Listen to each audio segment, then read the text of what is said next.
Thrift Flip Thursday, hosted by Shayna from Robinson Repurposing and Savannah from Savvy Crafts with Savannah. Links to their channels and the playlist are in the description box. Here are just a few items that they thrifted and flipped into some gorgeous farmhouse decor.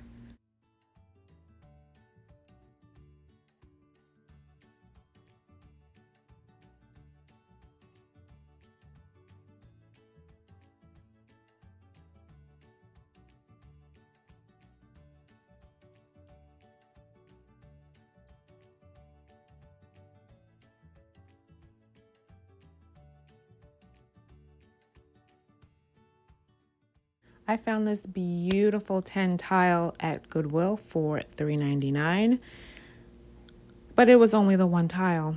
So, of course, I had to buy it.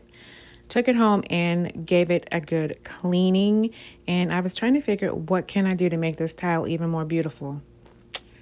Not too much. So I just grabbed a bit of ivory chalk paint and a chippy brush and went over it lightly a few times just to kind of help bring out some of the detail from that embossing. And that's about it. I mean, it's a beautiful tile, and I feel like that chalk paint just helped enhance it a little bit more.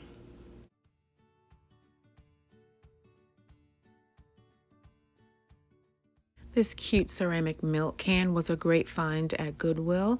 It has this weird, like, graphic printed sort of fake stitching print on it that looks very 80s. So I thought maybe it would come off with a bit of acetone.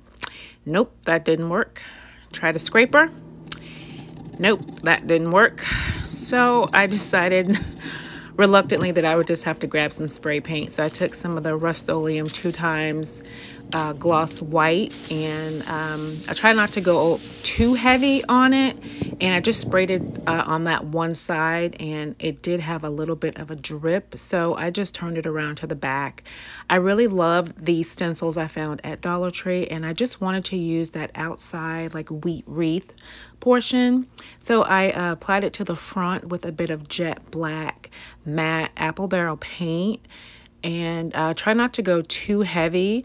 And I love the way that looked. And then I took just a clear alphabet stamp and some black ink and applied the W. And of course had to do a few little faux chip enamel marks just to finish it off. And I am just loving this little milk can. I am in love with this. You guys tell me what you think.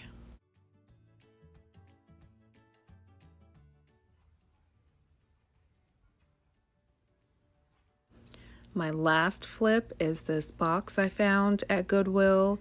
It must have held either knives or silverware. So I took a bit of microband to clean the inside out, and then a razor to cut open all of that old felt and get that ripped out.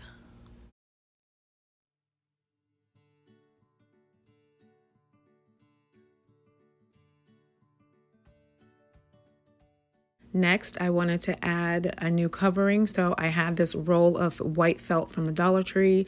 So I just pulled it out and kind of tried to measure how much I would need, and then snipped the ends off. I used adhesive spray that I found at Dollar Tree, and I kind of tried to go heavy because I really wanted the fabric to really be stuck down into this box. So I let it sit for about 6 to 10 minutes, and then I laid the felt in, and that seemed to work because it was pretty much tacky by that point. And I'm just trying to smooth it out and make sure that all the corners are covered. And then I took more felt so that I could go up the sides and the top portion of the lid and get those covered as well. For the lid and the portion that covers where the hinges are, I was unsure about how well that adhesive spray would hold. So I'm just using Aleene's Tacky Glue because I know for sure this has a great hold. Then I smoothed my felt out, working it over the glued area and into the corners, just like I did with the bottom portion.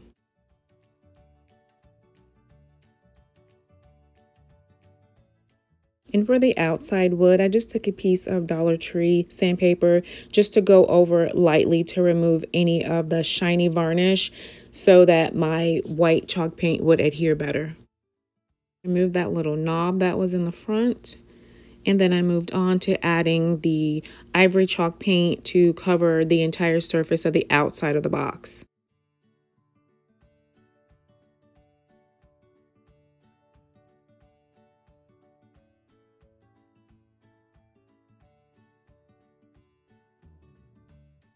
With the paint dry, I want to use these Mackenzie Childs napkins that I found on Amazon to cover the top portion of my box.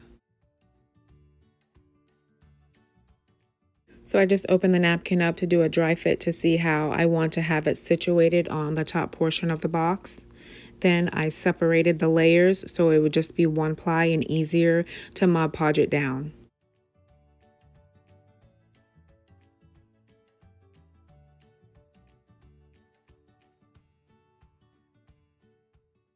Then I applied a generous amount of Mod Podge to the top of the box and smoothed it out with my brush, and then applied my napkin, trying to work out as many wrinkles and bubbles as possible.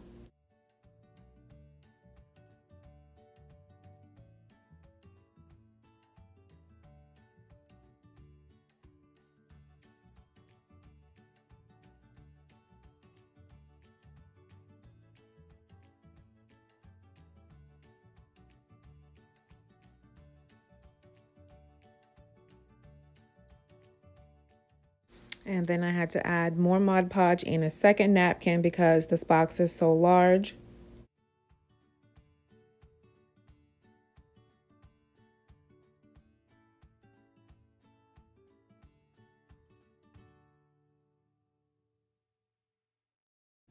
I then snipped the excess off because this only will be covering the top portion of the box, and then I lifted the lid to fold in the pieces that were hanging over and Mod Podged over everything to completely seal it.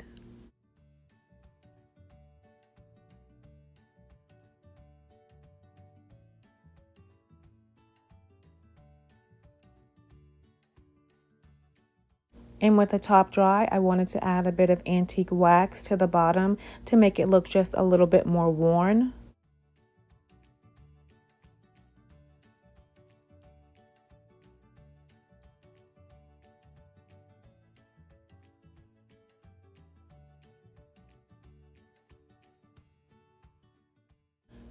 But then I didn't like it and I covered it over in matte jet black.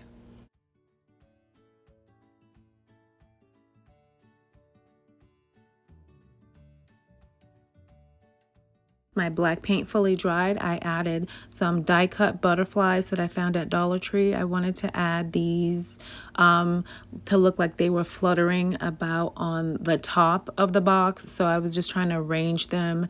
Then I just added a good amount of Mod Podge to the back and just started to apply them around the top of the box.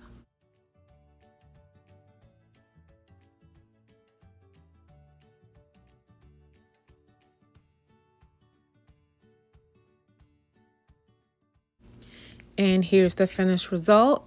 I really love the added black on the bottom. I think that brings out the top, and the accent of the purple butterflies adds a little bit more whimsy and color. And here's the inside. I added a bit of ribbon to the hinge portion. And here's a look back at my other flips. I think the milk can has to be my favorite project of this video. I love them all, but the milk can is my favorite.